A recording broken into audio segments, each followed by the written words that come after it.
यह है राहुल की स्टोरी। स्टोरी का नाम है श्रापित गांव।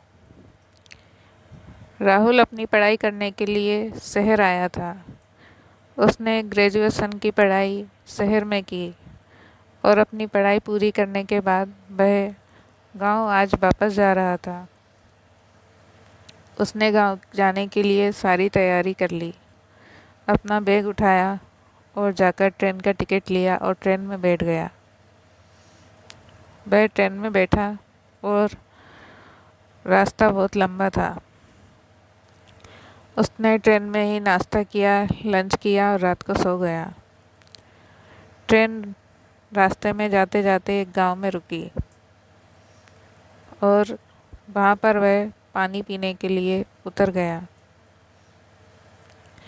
वह पानी पीने के लिए उतरा और जैसे ही पानी पीने लगा, वह देखता है कि ट्रेन जा रही है। वह ट्रेन की तरफ भागता है, लेकिन ट्रेन नहीं पकड़ पाता और निकल जाता है। वह बहुत दौड़ा, लेकिन ट्रेन निकल गई। अब वह वहीं रह गया। स्टेशन पे खड़े रहकर उसने अगली ट्रेन का बहुत इंतज़ार किया, लेकिन अगली ट्रेन बहुत देर तक आई ही नहीं। आधी रात से भी ज़्यादा वक्त हो चुका था। अब वह वहीं एक बेंच पर बैठ गया। जब सुबह तक कोई ट्रेन नहीं आई तो वह स्टेशन मास्टर के पास गया। वहाँ देखा तो स्टेशन मास्टर था ही नहीं। वहाँ आसपास कोई भी नहीं था, कोई इंसान नहीं था। वह स्टेशन से बाहर निकला और गांव की तरफ गया। गांव में जाकर देखा तो बहुत से लोग थे। सब्जी की दुकानें, होटलें, सब कुछ था गांव में। ऐसा लग रहा था मानो शहर हो। जहाँ देखो वहाँ चमक धमक सब कुछ था। उसने एक होटल से जाकर खाना लिया और खाना खाया। खाना खाते खाते उसने पूछा, भैया यहाँ पर ट्रेन कब मिलेगी? मुझे गांव जाना है। उसने कहा, भैया यहाँ ट्रेन नहीं आती, यहाँ कोई स्टेशन नहीं है ट्रेन का। आपको जाना है तो आप बस से चले जाओ। वह उसकी बात सुनकर चौंक गया। मैं तो ट्रेन से ही कल रात को यहाँ आया था। अरे भाई, कैसी बातें कर रहे हो? इस गांव में ट्रेन नहीं आती, ना ही यहाँ कोई पटरी है। ट्रेन यहाँ कैसे आ सकती है? वह आगे बढ़ा तो उसने देखा कि गांव में एक मंदिर है बड़ा सा। सब लोग वहाँ दर्शन के लिए जा रहे थे। शायद कोई त्योहार था। वो भी वहाँ चला गया। उनके पीछे पीछे पहुँचा। देखा एक देवी का मंदिर था। मंदिर में सब पूजा कर रहे थे और प्रार्थना कर रहे थे ईश्वर से, हे ईश्वर, कृपा करके हमें इस गांव से निकालें। उसने सुना तो उसने एक व्यक्ति को बुलाया। भैया, ये कैसी प्रार्थना कर रहे हो? उसने कहा, क्या तुम यहाँ के नहीं हो? नहीं। फिर तुम यहाँ आए कैसे? ये गांव तो श्रापित है, यहाँ का कोई भी व्यक्ति इस गांव से बाहर नहीं जा सकता। फिर यहाँ पर इतना सब सामान कैसे? यहाँ गांव देखकर तो ऐसा लगता है जैसे शहर हो। इतनी तरक्की कैसे हो गई? ये सब झूठा दिखावा है, यहाँ कुछ भी नहीं है। ये सब लोग जीवित भी नहीं हैं। ये सब भूत हैं, आत्माएं हैं। ये सारी बातें सुनकर वह बहुत डर गया, लेकिन फिर सोचा ये व्यक्ति झूठ बोल रहा है, मुझे पागल बना रहा है। ऐसा भी भला होता है? सब लोग तो जिन्ना है, मेरे सामने है। वह वहाँ से निकला और फिर स्टेशन की तरफ गया। वहाँ जाके उसने देखा स्टेशन ही नहीं है। जिस पटरी से आया था रेल से, वहाँ कुछ भी नहीं है। अब वह और ज़्यादा घबरा गया। घबरा कर वह गाँव की तरफ फिर से भागा। भागते भागते उसकी सांसें उखड़ने लगी। फिर वह एकदम रुका और सामने देखा कुछ व्यक्ति कुएं से पानी भर रहे हैं। वह उनके पास गया, कहा, थोड़ा पानी पिला दो। उन्होंने उसके हाथ में पानी कूड़ा तो पानी नहीं था। वो सारा खून था। उसके हाथ से वो गिर गया। वो वहाँ से भी भागा।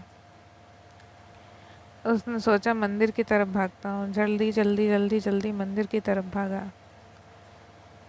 मंदिर में जाकर दीवार से सट कर बैठ गया और माता से प्रार्थना करने लगा, हे माता रानी, मुझे बचाओ। ये मैं कहाँ आ गया हूँ? मुझे तो अपने घर जाना था। ये कैसा गांव है और मैं यहाँ पहुँचा कैसे? तभी कुछ लोग मंदिर की तरफ आते दिखे। उसने सोचा इनसे मैं सहायता मांग लूँ। काश ये मुझे बाहर निकाल दें यहाँ से। एक कोशिश करता हूँ। वह दौड़कर उनके पास गया, लेकिन वो उन्हें दिखाई ही नहीं दे रहा था। उसने खूब उनसे बोली अपनी बातें, लेकिन उन्हें कुछ भी सुनाई नहीं दिया। भैया, मुझे यहाँ से जाना है, कोई रास्ता हो तो बता दो। कोई उसकी आवाज़ ही नहीं सुन रहा था। वह और दौड़कर गांव में गया। वहाँ भी कोई उसकी आवाज़ नहीं सुन रहा था। ये क्या हो रहा है मेरे साथ? कोई मुझे क्यों नहीं देख रहा है, क्यों नहीं सुन पा रहा है? अभी अभी तो वो कुएं के यहाँ के व्यक्तियों ने मेरी आवाज़ सुनी थी, मुझसे बात भी की थी। उसकी डर के मारे सांस चलने लगी, ज़ोर ज़ोर से तेज़ तेज़ सांसें चलने लगी। वह वहाँ से भी भागा। फिर भागकर वह उसी होटल के पास गया जहाँ से उसने खाना लिया था।